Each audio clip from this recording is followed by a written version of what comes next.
For the most part, human beings are experimenting on things to try and make our lives better and easier, but there have also been way too many occasions where we were up to something sinister and we're using human beings for twisted plans. Today we are putting on our lab coats and pulling out some old files that cover the scariest things humans have done to each other. Hello Most Amazing Top 10 family, I am your host Chad Arena and welcome back to Most Amazing Top 10. Today's video we are counting down the top 10 scary real life experiments.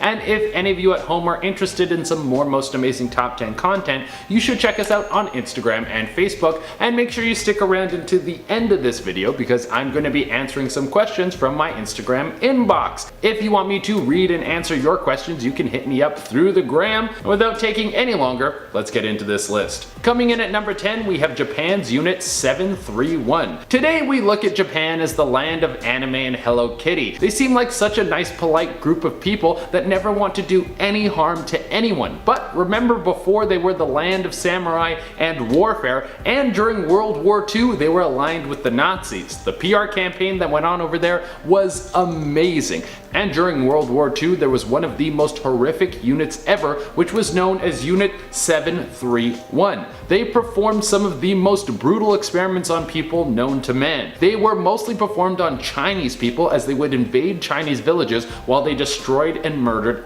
everyone. They would take fleas that were infected with horrible diseases and they would let them loose on people. They would go in and infect people with cholera and other horrible diseases to see how they would spread. They wanted to test how much pressure the human body could take, so they would take Chinese prisoners and they would put them into a pressurized tank and they would keep increasing the pressure until their eyes exploded in their head, and that is just some of the horrible things that happened. Coming in at number 9, we have Bringing Back the Dead. Now this next experiment wasn't performed on humans, but at the end they said it would work on humans, which is absolutely insane. There was a study done in California that wanted to see if you could take a dead organ and implant it into a person and have that person live. This should be impossible because once an organ is dead, the cells will no longer function. Well, turns out that's not true. They were able to successfully transfer a dead heart into a baboon, and the baboon could use it to survive. However, it did later die, but this was the early stages of the testing, and as I said before, they were confident that they could eventually use this on humans. I guess you could get a big discount on a heart if it's been dead for a little while. Coming in at number 8, we have the monster study.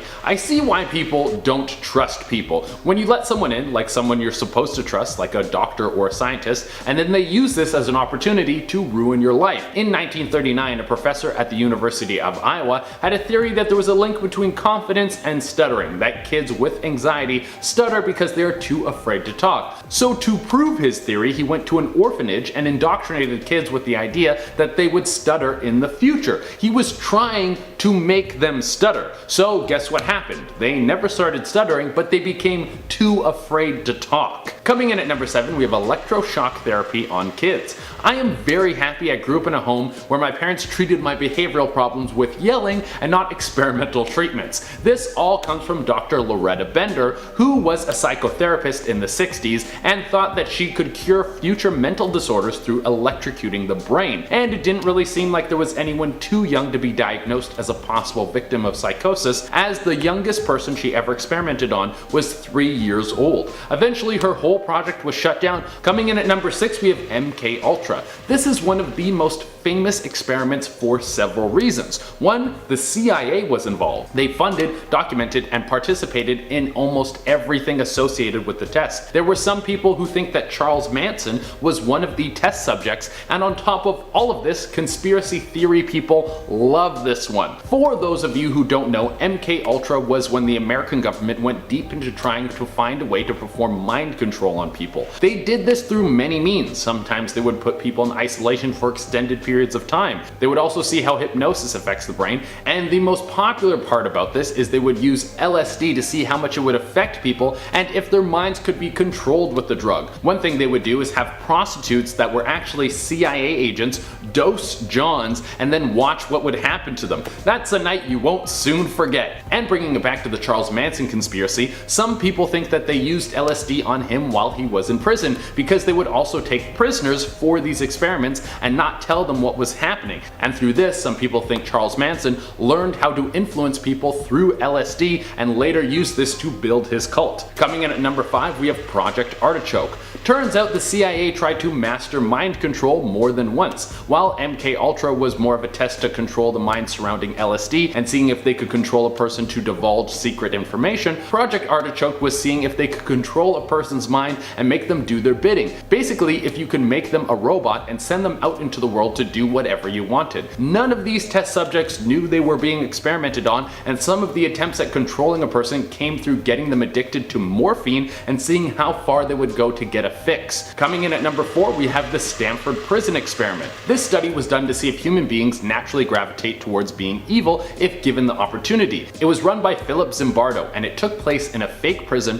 where students volunteered to be both prisoners and prison guards. This would mimic a real prison scenario. At first glance, it would seem that humans have a tendency to treat each other horribly and will abuse power, as the prison guards started treating the prisoners horribly even though they knew they were fellow students. They would go out of their way to humiliate them, and many prisoners started to show signs of mental breakdown. The experiment was cut short because the violence increased to such a level that the safety of the students was at risk. So are people naturally monsters? Well, it wouldn't seem so. It was later revealed that Zimbardo told the students playing the guards that they should treat the prisoners poorly and encourage their malicious behavior. So the study wasn't conducted on fair grounds and is now viewed as something extremely unethical. Coming in at number 3, we have the Stateville Penitentiary Malaria Test. Here's something I'm learning from this list. If you're in prison and they ever offer you to do some testing, say no, because who knows what's going to happen to you, and it seems that the people testing you see you as expendable. I think I'll just serve out my sentence without being exposed to some sort of horrible disease or experimental drug. Well, the Stateville Malaria Test was put in place to help out the war effort in World War II. There was a huge problem with malaria, so the Americans wanted to come up with a vaccine. They did this by offering prisoners the opportunity to be part of some testing. Mind you, the people involved were willful applicants, but I don't think they knew the severity of what they were getting themselves into. Coming in at number 2, we have the Tuskegee study.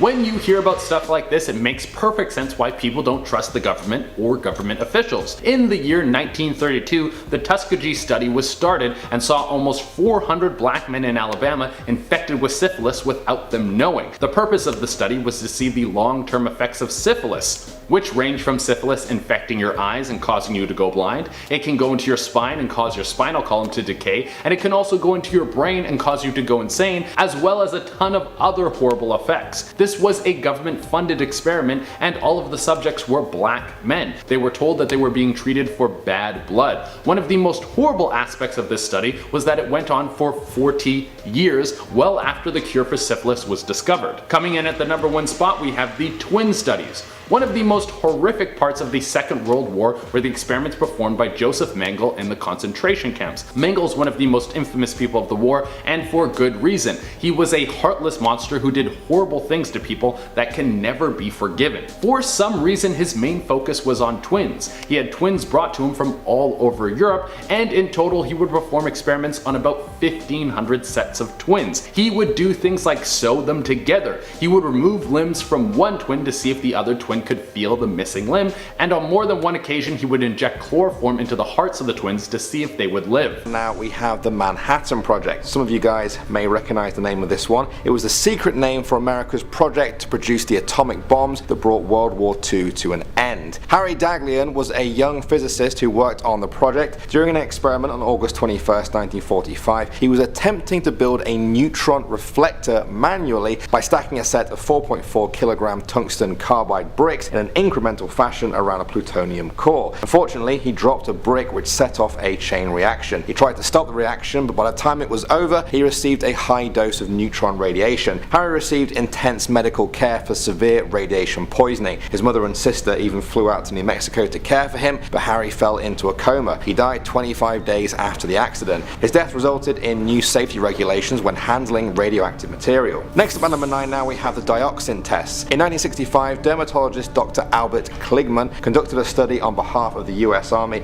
and some pharmaceutical companies. They wanted to know how human skin reacts to harsh chemicals, a process known as hardening. Most of the information about these tests has since been destroyed or just covered up. We do know that he described his patients as acres of skin to experiment on. We also know he used dioxin on them, the active ingredient in Agent Orange. This happened around the time the US was covering Vietnam with Agent Orange in an attempt to push the fight against the Viet Cong in their favor. To speed up the experiments, Dr. Kligman injected his victims with a reported 468 times the recommended safe dose of dioxin. After that, not much more has been uncovered. It's thought there are still about 70 of the patients out there still. Their identities and current condition unknown. Next up at number 8 now, we have Operation Sea Spray. In September 1950, the US Navy spent 6 days spreading the bacterium Serratia marcescens into the air about 2 miles off the coast of California. That bacterium lives in soil and water and is best known for its ability to produce a bright red pigment. This trait makes it useful in experiments because it's so bright, it's very easy to see where it is. The project was called Operation Sea Spray. Its aim was to determine the susceptibility of a big city like San Francisco to a bioweapon attack by terrorists. In the following days, the military took samples of 43 sites to track the bacteria's spread. They found that it had infested the whole city and all the surrounding suburbs as well. During a test, residents of San Francisco inhaled millions of bacterial spores. The military deemed the experiment a success. They got to see how far chemical warfare could spread, and anyway, they knew the bacterium wasn't harmful, or so they thought. People started getting urinary tract infections, and it was even linked to the death of a patient recovering from prostate surgery. This experiment wasn't even public knowledge until 1976, a full 26 years after the event. Moving on to number 7 now, we have Project mkultra. This is a particularly famous one you guys may have heard me talk about in a previous video.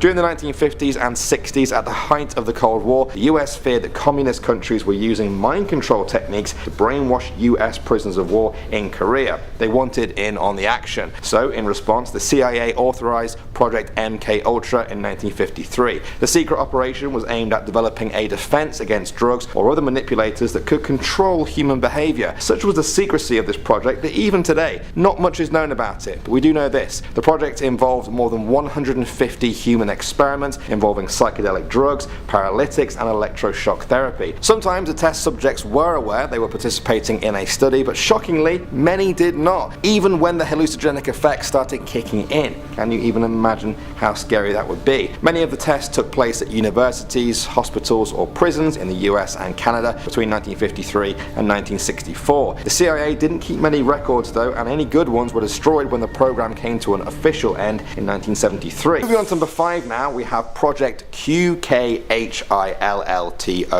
This was a CIA project developed to study Chinese brainwashing techniques, which they used to develop new methods of interrogation. The research was led by a man named Dr. Howard Wolf. Now, he was a researcher at Cornell University's medical school. Dr. Wolf requested the CIA provide him with information on imprisonment, deprivation, humiliation, torture, brainwashing, hypnosis, and more. Based on this, the team began to formulate a plan. They wanted to develop secret drugs and various brain-damaging procedures. According to a letter that he wrote, in order to fully test the effects of this, Wolf wanted the CIA to make available suitable subjects. Once they had provided these poor souls to test on, Wolf also detailed the next step his research team would take. They would then assemble, collate, analyze, and assimilate the information, and will then undertake experimental investigations designed to develop new techniques of offensive, defensive intelligence using a potentially useful secret drug. Basically, the whole thing is just the stuff of nightmares. I have no idea how this got through. Nothing more is really known about the test subjects, or victims as they are often referred to now. Moving up to number 4 now, we have Dr. Loretta Bender. This doctor has gone down in history for her experiments on children. She was a child psychiatrist who specialized in children believed to have schizophrenia. For almost 3 decades, from 1942 to 1969, she was a highly respected expert in her field. Her preferred choice of treatment was electroshock therapy. These days, the practice has been banned in most of the world as it's seen as ineffective, cruel, and borderline torture in some cases. Still, this was a different time, and that's what Dr. Bender did to the children. Her methods involved interviewing and analyzing a sensitive child in front of a large group of people. She would then apply a gentle amount of pressure to the child's head. The theory was any child who moved with the pressure was showing early signs of schizophrenia. These days, that's referred to as total pseudoscience, but it took a while to figure that out. By the time her treatments were shut down, Bender had used electroshock therapy on over 100 children, the youngest of whom was just age 3. Reports described her as uncaring and the study as unethical. The shocks can cause memory loss, nausea, headaches, jaw pain, or even serious heart trouble, even in kids. Some say all of this was a result of Bender's misunderstood childhood that she had, and she was the product of her own environment and family. Now that is proper psychology, I'm just saying.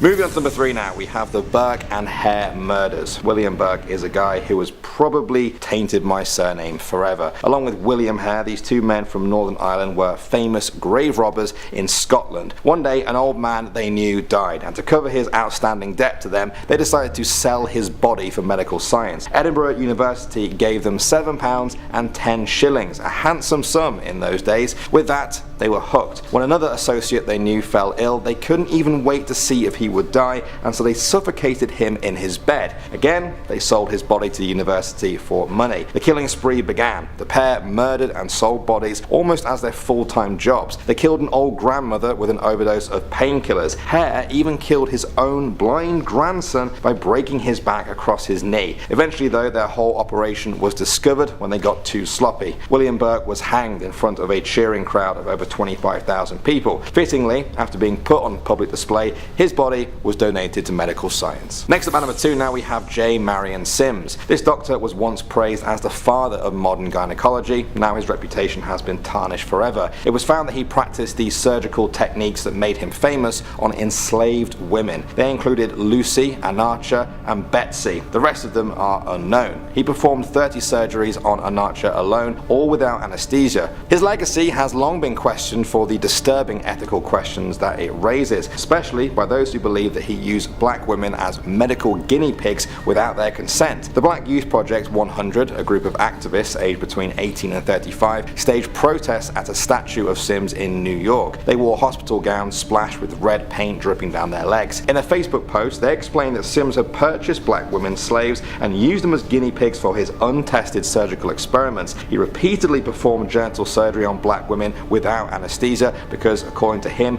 black women don't feel pain. Despite his very inhumane tests on black women, Sims was named the father of modern gynecology, and his statue currently stands right outside the New York Academy of Medicine. And finally, number 1 now, we have the pregnant women. In January 2018, it emerged that after the Second World War, the US military gave nearly 1,000 pregnant women radioactive iron by their doctors without their knowledge. This was all part of a series of experiments to test the effects. Between 1945 and 1947, researchers at Vanderbilt University conducted this sick experiment that was funded by the US Public Health Service. All of the women were poor and had no knowledge of the experiment whatsoever. Afterwards, they were not even informed that they had been part of the study either. The radioactive iron was given as part of a medical cocktail by health officials that they trusted. Their aim was to record the absorption of iron during pregnancy. However, in the years since then, investigators have said this too was a lie, and that the real reason was for the military to learn more about radiation exposure. In the 1990s, Vanderbilt University finally acknowledged and investigated the experiments. The story broke when 2 women and one of their daughters filed a lawsuit against the university for exposing them to radiation. One of the women was Emma Kraft. She said at a Senate hearing that the experiments caused the death of her 11-year-old daughter due to cancer. The true effects of this study are still being investigated today. Starting us off at number 10 now, we have the resurrection. We're starting off with a really weird one here from 1780. Luigi Galvani was a scientist who discovered that he could make the muscles of a dead frog twitch and jerk with a spark of electricity. He was fascinated by this, and his curiosity took him into a very morbid place. He obtained the head of an ox and used electricity to make its tongue move. Soon, other scientists obtained the bodies of recently executed criminals to carry out their experiments. Andrew Ure would make incisions in corpses' necks, hips and heels, exposing different nerves to jolts from metallic rods. He was amazed to see that one particular jolt made the diaphragm go up and down as if the dead body was actually breathing. He even used the jolts on their faces, causing expressions of fear, rage, horror, despair, anguish, and ghastly smiles. If this sounds like Frankenstein to you, well, you're not exactly wrong. Mary Shelley, the author of Frankenstein, was well aware of these experiments. Some might say that Frankenstein is sort of an exaggerated version of these experiments. Others say they are equally disturbing. Moving on to number 9 now, we have artificial blood. This one honestly made me squirm. In 2004, a story broke in Chicago about artificial blood being tested on people without their consent. You heard me right. Artificial blood, no consent. Paramedics were testing this experimental blood substitute on severely injured patients without their consent. Supporters of the product, known as polyheme, say it's safer and could save the lives of many of the nearly 100,000 people who die of bleeding injuries every year in the US. They argue that they can't ask for the patient's consent because quite often they are unconscious or in shock. As a result, they were allowed to bypass the consent rules because their work comes under emergency life-saving research. Some patients' rights advocates disagreed though, saying it was a slippery slope to demolishing individual rights to experimental consent. They also point out that a higher than average number of people had died during similar studies with this thing. How would you guys feel if they tested this artificial blood on you without you ever knowing? Next up on number 7 now, we have the plague. This is the story of Richard Strong. He was a tropical medicine professor at Harvard who worked on a number of serious diseases. In 1906, while working as the head of Philippine Biological Laboratory, he tested a potential cholera vaccine on 24 men. Little did he know though that the vaccines had been accidentally contaminated with bubonic plague. If that disease sounds familiar to you, you may recognize it by another name, the Black Death. This is the plague that was responsible for wiping out somewhere between 75 to 200 million people across Europe and Asia. Somehow, Mr. Strong had injected this devastating disease straight into his 24 patients. 13 of them died. Moving on to number 6 now, we have digestion. On June 6, 1822, a Canadian man called Alexis St. Martin was accidentally shot in Michigan at a fur trading post. The bullet left a hole through his side which eventually healed into a fistula, a hole into his stomach through the abdominal wall. An American army doctor called William Beaumont was treating him and had an idea. At the time, not much was known in science about human digestion, and Beaumont saw an opportunity. He could literally watch the process of digestion by dangling food on a string into the man's stomach, then later pulling it out to observe to what extent it had been digested. A string. He dangled the food into the guy's stomach on a string. What? He continued these experiments for the best part of 10 years. The results did teach the world a lot about how digestion works, and Alexis himself lived to 83 years old. A win-win for everyone, but still a pretty gory story. Next up at number 5 now, we have the cancer patients. This was a horrible experiment that took place at the University of Cincinnati from 1960 to 1971. Dr. Eugene Sanger was a radiologist at the university who was being funded by the US military to test the effects of radiation in the event of a nuclear attack. He exposed 88 poor black patients with cancer to whole body radiation. He told them that this was a treatment for their cancer. It was not that. The patients were not asked to sign consent forms, nor were they told the Pentagon was funding the experiment. In periods of up to 1 hour, they were exposed to about 20,000 x-rays worth of radiation. The results included nausea, vomiting, severe stomach pains, loss of appetite, and mental confusion. A report in 1972 found that up to a quarter of patients died from radiation poisoning. This is honestly one of the most disturbing experiments I've ever heard of. Prime example of institutionalized racism and complete disregard for the sanctity of human life. Sorry to get quite heavy there, but yeah, this one was really shocking. Moving on to number 4 now, we have the Milgram Experiment. This is one of the most famous psychology experiments ever conducted, but perhaps not for the best reasons. It was a study of obedience in psychology carried out by Stanley Milgram, a psychologist at Yale University. He was interested in World War II and the justifications many Nazis gave for the atrocities they did. The reason often came down to obedience. So, in 1961, Milgram set up tests to see how far Americans would go if they were told to commit crimes by an authority figure. Each participant was paired up with another person. One was told they were the learner, the other was the teacher. What the participant didn't know was that they were always the teacher. The whole thing was fixed. The learner was actually in on the experiment. The teacher was taken into a separate room and told to ask the learner a series of questions over the phone. If they answered wrong, the teacher was told to press a button and administer an electric shock to the learner. Of course, the shocks weren't real, but the teacher didn't didn't know that. All they heard was the ever-increasing screams from the learner each time they supposedly shocked them. Some participants voiced their concerns and were calmly told by the man in the lab coat that the experiment must go on. Despite never being told they couldn't leave, 65% of participants continued up to the highest level of 450 volts, by which point the screams had worryingly stopped altogether. It was a shocking insight into how obedience can drive humans to do terrible things, no matter where they're from in the world. Next up at number 3 now, we have boiling water. Before the Civil War, medical treatments were crude at best. During the 1840s, Dr. Walter Jones thought he had found a cure for typhoid fever, pouring 5 gallons of boiling hot water onto bare skin. No prizes for knowing how that turned out. He carried out his treatment on slaves, which included a young man who was forced to lie down and endure the boiling water being poured on his bare skin repeatedly for hours and hours. As far as modern science is concerned, this is not a valid cure for typhoid fever, rather it was plain old torture. Tragically, Dr. Walter and his accomplices got away with it, mostly because the research was conducted on slaves. And finally, number 1 now, we have psychic driving. Dr. Donald Ewan Cameron was a scientist behind one of the most disturbing brainwashing experiments ever. The CIA funded his research. They wanted to find ways to wipe a person's memory clean and even implant new memories that they thought were their own. The patients thought they were being treated for personal trauma. They had no idea of the true damage being done to them. Cameron would play endless tapes to his patients for hours at a time while bringing them in and out of an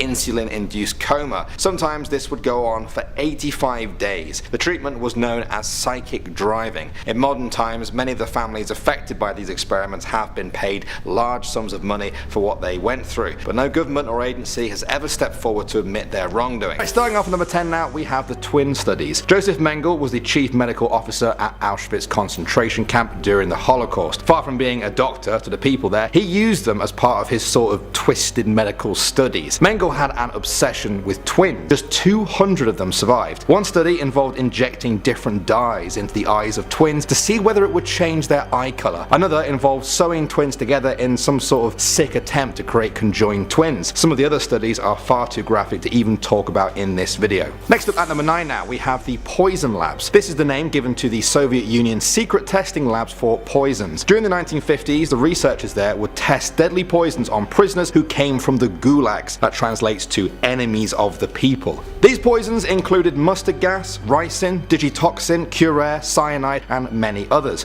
All of them are deadly to humans and many of them are very painful. The goal of these studies was to find a tasteless, odorless chemical that could not be detected after death. In a final sick twist to this story, the prisoners were told that the poison was actually medicine for them. Insane. Next up at number 8 now, we have the Stanford prison experiment. In 1971, psychologist Philip Zimbardo led a research team to study human behavior when it came to authority and inmates in a prison setting. He set up a mock prison and got 24 volunteers to take part in it. They were assigned as either prisoners or the guards watching over them. Everything was designed to look and feel like a real prison, from the uniforms to the cells and even the ID numbers. The guards started to get way more involved in their roles than the researchers thought they would, verbally and then physically abusing their prisoners. By just the second day, the prisoners had already started to rebel. The guards put it down with brutal violence against them. The prisoners began to get emotionally traumatized, and on the 6th day, the experiment was ended 8 days early. Moving on to number 7 now, we have the Aversion Project. This experiment was a medical torture program in South Africa conducted by Dr. Aubrey Levin during the 1970s and 1980s. It was the military's attempt to root out homosexuality from the army, as it was seen back then as a mental illness. Over the years, 900 gay servicemen and some women were sent to the infamous Ward 22 for sexual reassignment surgeries, some of them as young as 16 years old. These surgeries involved chemical castration and electric shock treatment. The surgery attempted to change the men into physical females. Apart from these surgeries being horrifically unethical, they were also botched quite often, leaving the victims cast out into the world without the hormones needed to maintain their new identities. On number 4 spot now, we have the Willowbrook State School. This was a school in New York for people with mental disabilities. Starting from the late 1950s, medical researchers noticed there were large hepatitis outbreaks there. They studied it to gain a better understanding of the illness. However, the researchers seemed to cross a line when they began feeding live hepatitis viruses to 60 healthy children in order to study them. They watched their skin and eyes turn yellow, their livers got bigger, and they began to vomit and even refuse to eat. The researchers justified all of this by saying saying, well, they were going to get hepatitis anyway, but history has definitely condemned them.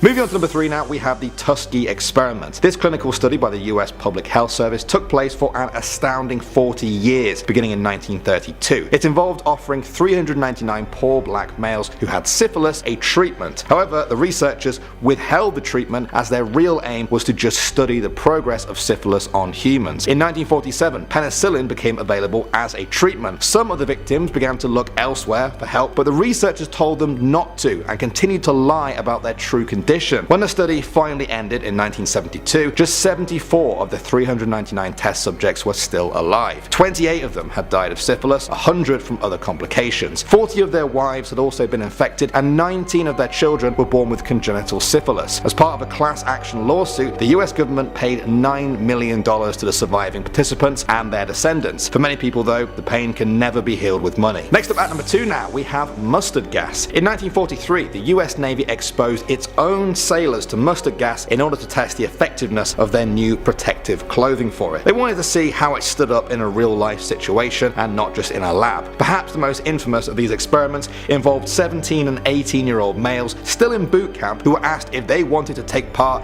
in an experiment that would shorten the war. Of course, many of them said yes, but it wasn't until they reached a lab that they were told it would involve mustard gas. Some of them left at this point, but many of them didn't. Most of the participants suffered extreme external and internal burns. They were largely ignored by the Navy after that because they didn't want to draw attention to this awful experiment. And finally, at number 1 now, we have Unit 731. Experiments included limb amputation to study the effects of blood loss, and sometimes they would even try and reattach amputated limbs to the other side of the body just to see what would happen. One other famous experiment there involved freezing all of the subject's limbs and then amputating them one by one until only the victim's head and torso remained. This is only really scratching the surface into the horrors that Unit 731 brought upon its many victims.